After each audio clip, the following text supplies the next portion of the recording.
I got some beef with the Viking. Don't get me wrong, I love his playstyle. I love the sword, I love the shield, and I love the 2 axes. But ever since he came out, he's been a little buggy. I think he's a great class still, even with the bugs. But there is definitely an RNG to it because of these issues. Now, what I'm talking about mainly is the awakening on the sword. For some reason, whenever you move your controller to maximize your awakening, sometimes the game will read it as though it's awakened and take less damage or do more damage with your sword as it's intended to. And sometimes it just straight up doesn't read it at all. As you could see in this clip right here, I'm max awakening my sword and he takes over half my sword bar or my awakening bar and breaks my sword in one hit, even though I hit him with the end of my sword and he hit me with the base of his sword. And it doesn't happen that just one time. It happens again. Over 75% of my sword was completely broken and I hit him with the end of my sword, hit his base, and I was max awakened. The only other complaint that I have is that the shield also sometimes feel a bit RNG because of the hit points. I don't think it's necessarily a bug or an issue like that. It's more that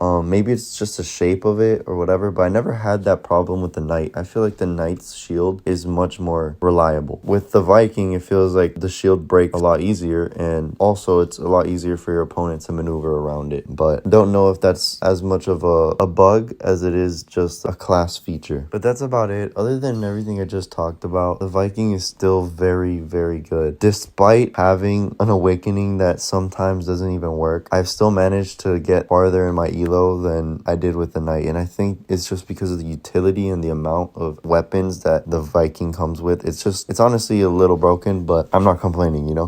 What I also want to talk about is just quickly, I just want to say that the servers feel a bit laggy, but I'm sure that that's just because of the new update, or I'm sure they're working on it because a lot of people have been complaining that the servers are laggy and sometimes I'd be losing just because somebody teleports right in front of my face and goes through my shield or whatever. But I know that's more of a server issue. I think that if they were to fix that along with the Viking bugs, I think the game will be in a much better state. Anyways, if you made it this far into the video, I'd like to thank you guys for watching my content. I really love making Broken Edge videos. So leave a like and subscribe. Not sure about that. The heck?